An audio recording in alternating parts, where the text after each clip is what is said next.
Il est possible que tu pries depuis des années, mais que chaque raka, chaque sujou est glissé entre tes doigts comme du sable. Pourquoi? Parce que parfois ce ne sont pas les gestes qu'Allah regarde, mais le cœur qui les accompagne.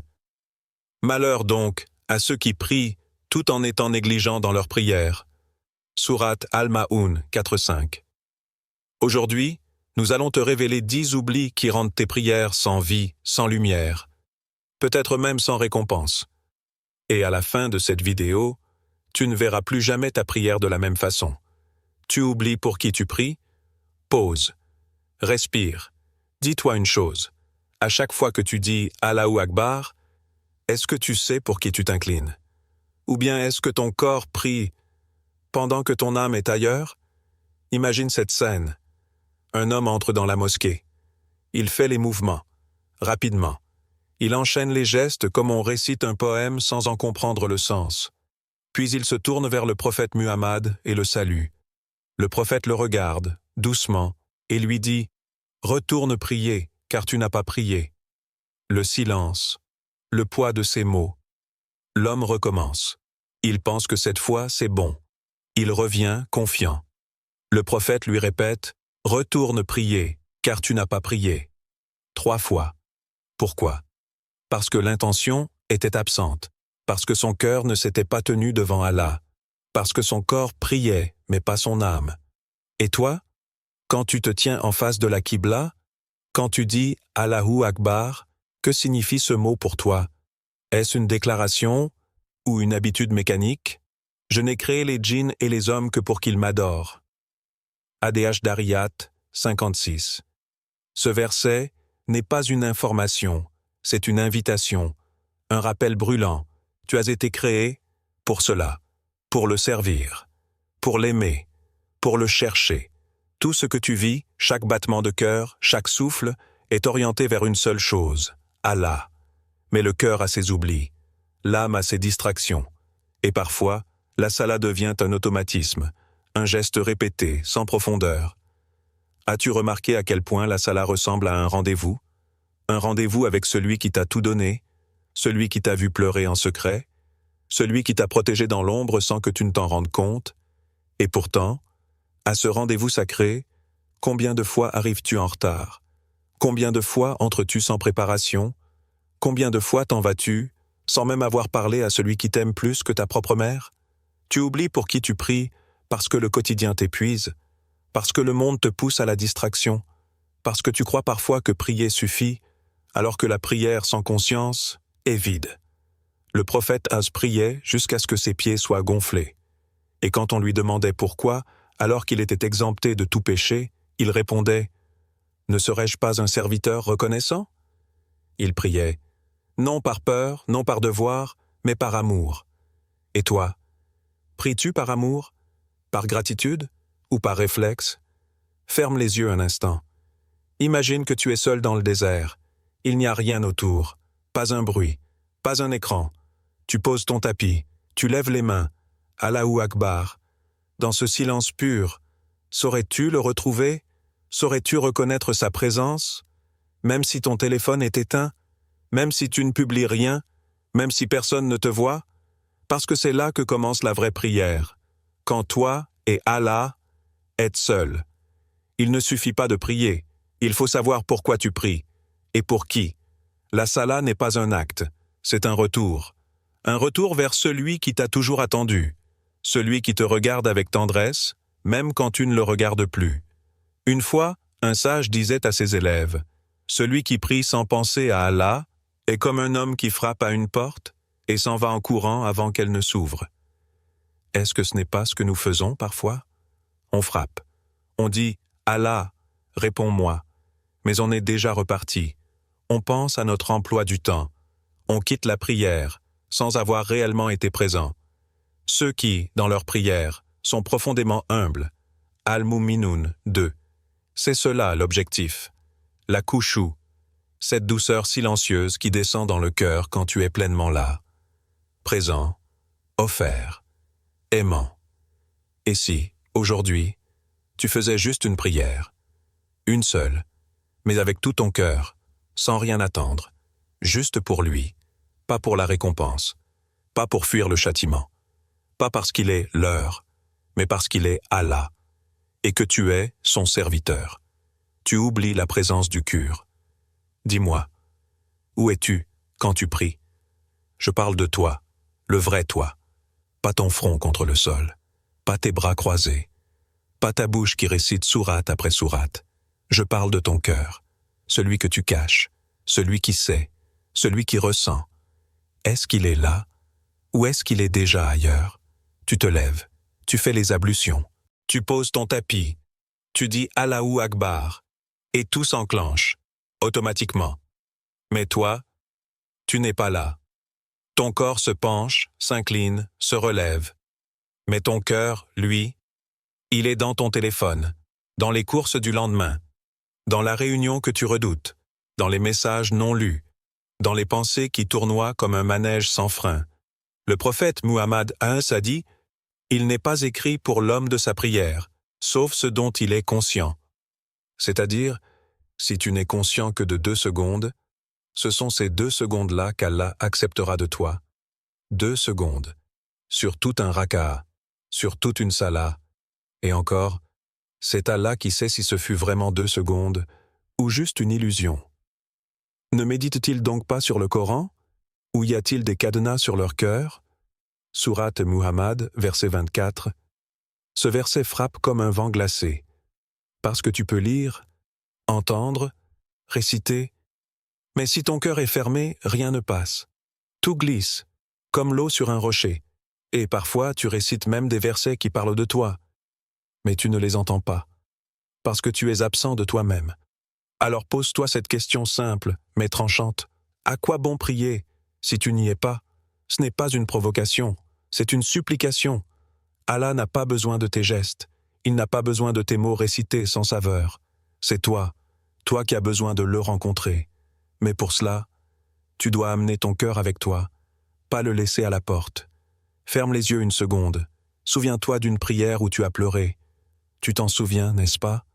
Parce que tu étais présent, parce que ce jour-là, tu as prié avec tout ton être. Maintenant, compare avec toutes ces prières où tu te relèves sans savoir combien de rakas tu as faites. Combien? 2? 3? 4? Ton langage du corps t'a emmené à la fin. Mais ton âme, elle, n'a jamais commencé. Pourquoi ton cœur s'absente? Peut-être parce qu'il est lourd, peut-être qu'il est épuisé, peut-être qu'il est envahi.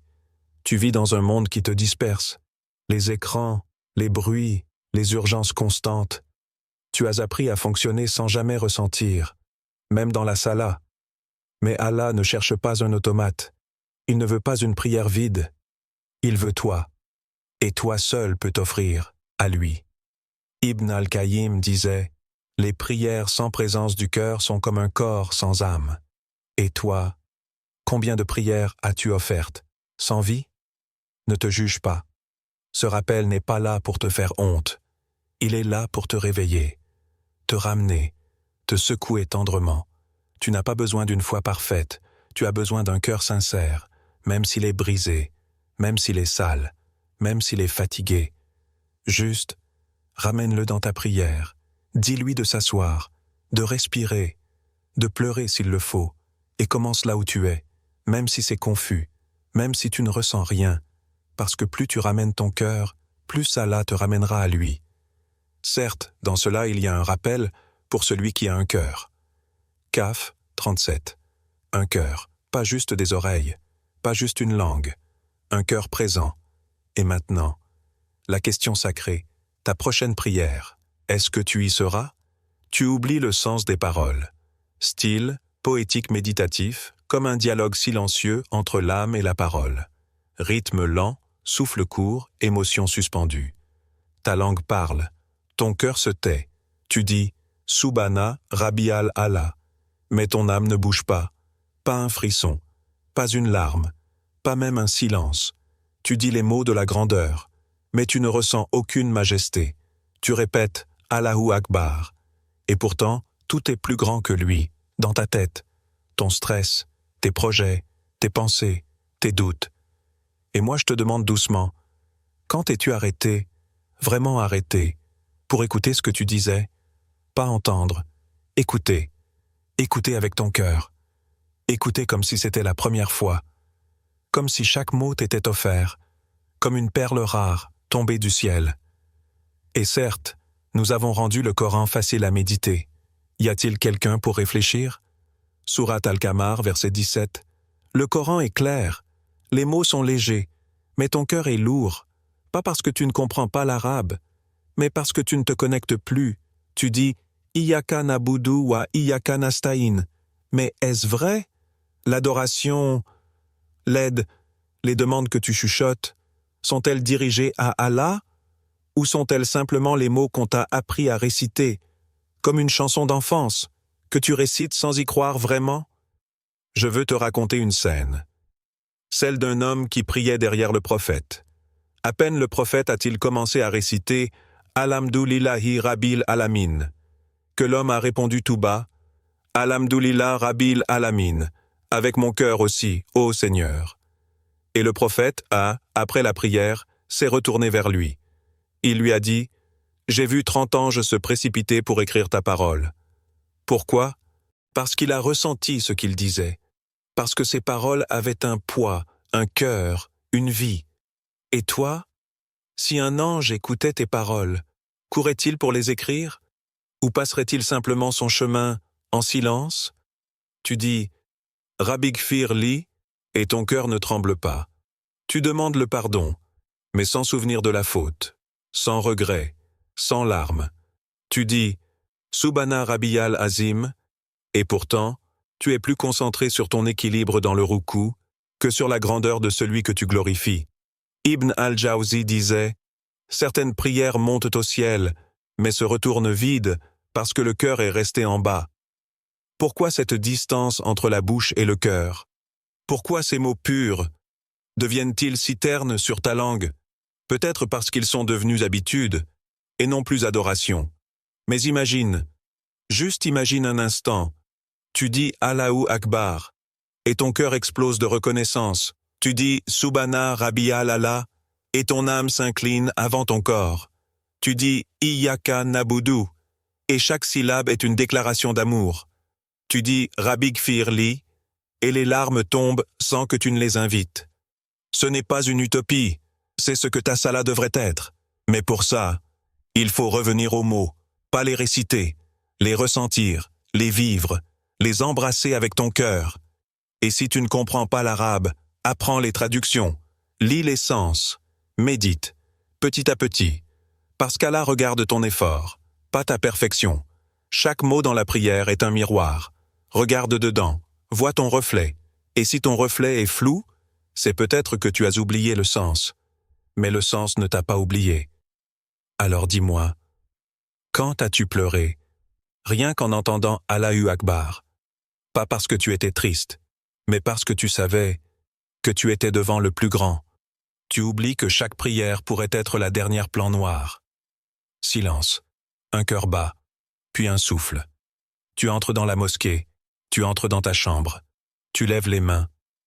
Allahu Akbar. Et si c'était la dernière fois? Et si cette fois, c'était celle que les anges emporteraient avec eux? Celle qu'Allah verrait comme la dernière signature de ton âme sur terre? Le prophète Aïs a dit « Prie comme si tu faisais tes adieux. » Et l'agonie de la mort fait apparaître la vérité. Voilà ce que tu voulais éviter. Sourate Kaf, verset 19. Ferme les yeux. Imagine-toi dans ta tombe. Tu entends les pas qui s'éloignent. La poussière tombe doucement. Et dans les ténèbres, tu revois ta dernière prière. Était-elle vivante ou vide? Était-elle pleine de crainte? Ou machinale? Était-elle une offrande? Ou une routine fatiguée? Tu étais fatigué ce jour-là. Tu as prié vite. Tu avais des rendez-vous, des appels, des soucis. Tu n'as pas pris le temps de prononcer Subhana Rabbiyal Allah avec amour. Tu n'as pas savouré Samia Allahu liman hamida. Tu n'as pas laissé ton cœur fondre dans le sujud. Tu t'es levé, tu as fait salam, et tu es retourné à ta vie sans savoir que c'était la fin. Un homme est mort en sujud dans une mosquée de Médine. Les gens ont pleuré, mais le ciel, lui, a souri, car il a quitté ce monde la tête dans la poussière, le cœur tourné vers le ciel. Toi aussi tu partiras, peut-être demain, peut-être ce soir, peut-être avant la prochaine prière. Et si ton livre se referme sur cette dernière raka, seras-tu fier de l'avoir offerte comme ça? Le prophète priait, comme s'il parlait à Allah pour la dernière fois, comme s'il lui disait adieu. Il pleurait, il tremblait, il s'absorbait, il vivait chaque instant comme un moment volé à la mort. Et toi, tu pries comme si tu allais prier encore 1000 fois. Et la terre resplendira de la lumière de son Seigneur, et les livres seront posés. Az-Zumar 69. Un jour, tu verras cette prière dans ton livre, et ce ne sera plus une vidéo, ce ne sera plus un rappel, ce sera ton histoire, ton éternité. Imagine, tu te tiens devant Allah, et il te montre ta dernière salah, et il te demande, avec sa voix pleine de vérité, « C'est ainsi que tu es venu me rencontrer ?» Ce ne sera pas ton jeûne, ce ne sera pas ton argent, ce ne sera même pas tes vidéos, tes posts ou tes souvenirs, ce sera ta prière, ce lien, ce moment, ce face-à-face.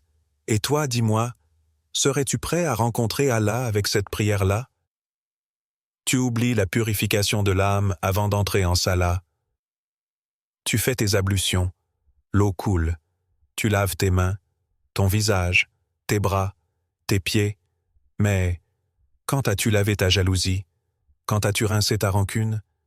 Quand as-tu effacé ta colère avant de te tenir devant Allah? L'eau ne nettoie pas ce que la langue a blessé, le savon ne purifie pas ce que le cœur a durci, et le parfum ne couvre pas l'odeur de l'arrogance.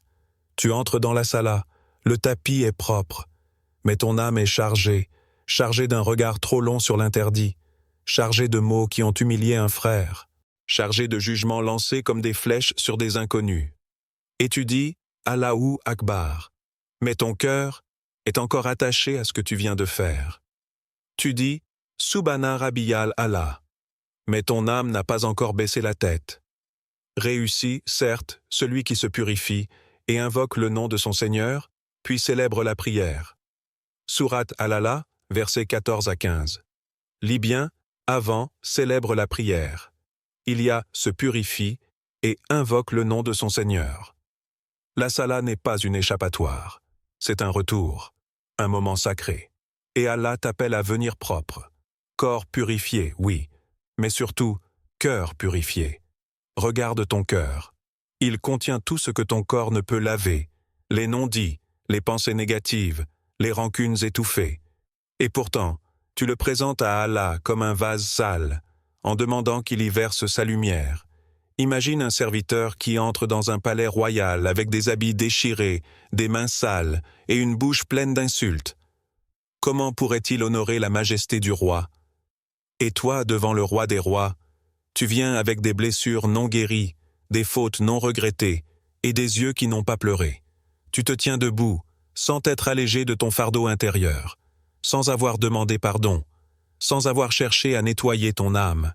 La purification, ce n'est pas seulement l'eau, c'est une intention, un effort, un cri discret du cœur qui dit « Ya Allah, je viens à toi, brisé mais sincère.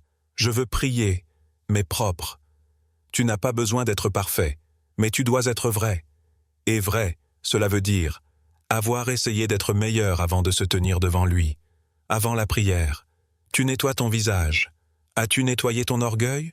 Tu laves ta langue. Mais l'as-tu purifié de ce que tu as dit dans la journée? Tu frottes tes bras.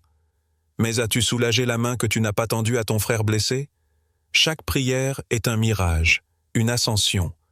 Mais comment monter quand ton âme est alourdie par ce que tu refuses de déposer? Le jour où ni les biens ni les enfants ne seront d'aucune utilité, sauf celui qui vient à Allah avec un cœur pur. Ash-Shu'ara 88-89. Un cœur pur, pas un cœur parfait. Un cœur qui a demandé pardon, qui a demandé à être lavé avant de s'élever. Et toi, avant chaque prière, as-tu nettoyé ton cœur comme tu nettoies ton corps? Tu oublies le silence intérieur, tu dis Allahu Akbar. Mais à l'intérieur, il y a du bruit, un vacarme, un brouhaha étouffé que toi seul entends. Ton corps est tourné vers la Qibla, mais ton esprit, lui, file vers la liste des courses, vers cette discussion non terminée, vers ce SMS que tu dois encore envoyer, pendant que tes lèvres récitent Al-Fatiha, Ta mémoire, elle, scanne les factures, les rendez-vous, les regrets de la veille et les soucis de demain. Tu entends? Il faut que je réponde à ce mail. Pourquoi il m'a regardé comme ça tout à l'heure? Est-ce que j'ai sorti la viande du congélo? Il faut absolument que je parle au patron demain. Et pourtant, extérieurement, tu es en prière, mais intérieurement, tu es en pleine réunion. Le prophète As a dit, « Satan vient à l'un d'entre vous dans sa prière et lui rappelle ce qu'il avait oublié. » Boukhari. Tu crois que c'est toi qui penses? Non, c'est Shaitan qui souffle, et il ne crie pas, il suggère doucement, presque tendrement. Et toi, tu ouvres la porte, tu l'écoutes.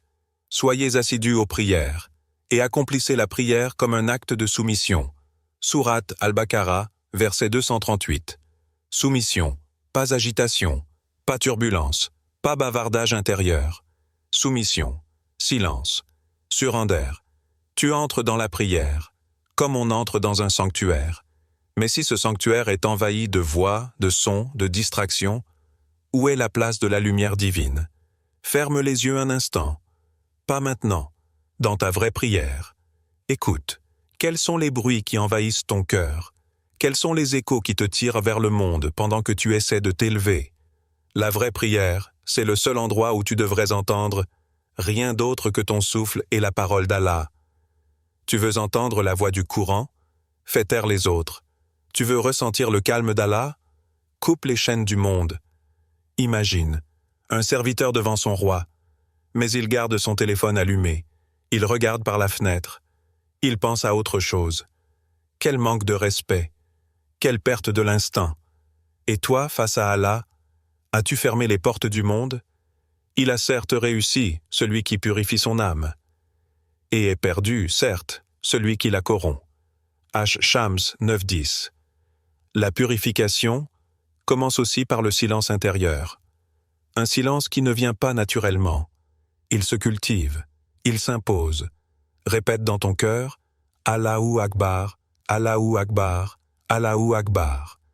Pas une simple phrase, mais une barrière, un mur contre les pensées vagabondes, un signal à ton âme. Rien n'est plus grand que lui. Alors tais-toi, ô monde. Quand tu dis Allahu Akbar, fais taire le monde. Fais taire tes projets. Fais taire tes angoisses. Fais taire tes souvenirs. Et même, fais taire ton nom. Il n'y a que lui. Il n'y a que ce moment. Et ce silence qui te relie à ton Créateur. Alors dis-moi sincèrement, quand tu dis Allahu Akbar, as-tu réellement fait taire le monde? Tu oublies que la salat est une conversation. Et si chaque mot que tu disais était entendu par celui qui n'oublie jamais? Et si chaque verset que tu récitais était une réponse offerte à ton cœur? Et si tu n'étais jamais seul dans cette prière, mais que tu avais juste oublié de tendre l'oreille? Le prophète rapporte que ton Seigneur, le Très-Haut, a dit dans un hadith Qudsi, « J'ai divisé la prière, Al-Fatiha, entre moi et mon serviteur en deux parties, et à mon serviteur ce qu'il demande. » Tu dis « Alhamdoulillahi Rabbi el-Alamin » Louange à Allah, Seigneur des mondes. Et Allah te répond « Mon serviteur m'a loué. » Tu continues « Ar-Rahmani er-Rahim » le tout miséricordieux, le très miséricordieux. Et Allah te répond « Mon serviteur a exalté ma miséricorde. » Puis tu dis « Maliki Yaumid-Din » maître du jour de la rétribution. Et Allah dit « Mon serviteur a proclamé ma majesté. » Tu ne parles pas dans le vide, tu dialogues, tu invoques, et il répond. Tu récites, et il écoute. Tu t'adresses à lui, et il te parle. Mais toi, est-ce que tu entends sa réponse? Est-ce que tu ressens sa présence? Ou es-tu simplement en train de réciter un texte par cœur, comme un devoir scolaire, sans attendre, sans écouter, sans croire qu'il est là? La salat, ce n'est pas une récitation, c'est une rencontre. Une fenêtre ouverte dans ton cœur, où la lumière d'Allah descend doucement. Mais pour la voir, tu dois regarder. Pour l'entendre, tu dois faire silence. Et pour la ressentir, tu dois croire qu'elle est là. Dis, mon Seigneur ne se soucie pas de vous sans votre invocation. Sourate Al-Furqan 77. Tu n'es pas ignoré, tu es attendu. Et quand tu dis Iyyaka nabudu wa Iyyaka Nasta'in. C'est toi seul que nous adorons, et c'est toi seul dont nous implorons l'aide. Allah te répond, ceci est entre moi et mon serviteur, et à mon serviteur ce qu'il demande. Mais encore faut-il que tu demandes vraiment, pas avec ta bouche, avec ton cœur. Quand tu dis « Idina es sirat al-mustaqim », guide-nous sur le droit chemin, est-ce une demande réelle ou simplement un passage obligé? Imagine un père, assis avec son enfant, et l'enfant récite une demande par cœur sans même lever les yeux, sans même espérer une réponse. Quelle tristesse! Et Allah, plus miséricordieuse encore que ta propre mère, te regarde, t'entend et t'attend. Et quand mes serviteurs t'interrogent sur moi, eh bien, je suis tout proche. Je réponds à l'appel de celui qui m'appelle. Sourate Al-Baqarah 186. Il n'est pas loin. Tu ne parles pas à un mur, tu ne parles pas à toi-même, tu parles au roi des cieux et de la terre, et lui, il t'écoute. Alors dis-moi, pourquoi réciter si tu n'attends jamais la réponse? Pourquoi parler si tu ne crois pas qu'il te répond? Recommence ta prière. Mais cette fois, attends sa réponse. Ne dis pas Allahu Akbar comme un automatisme. Dis-le comme une ouverture, un passage, un souffle sacré vers l'éternité. Et maintenant, dis-moi, qu'est-ce qu'Allah t'a répondu aujourd'hui? Ou plutôt, qu'as-tu oublié d'entendre?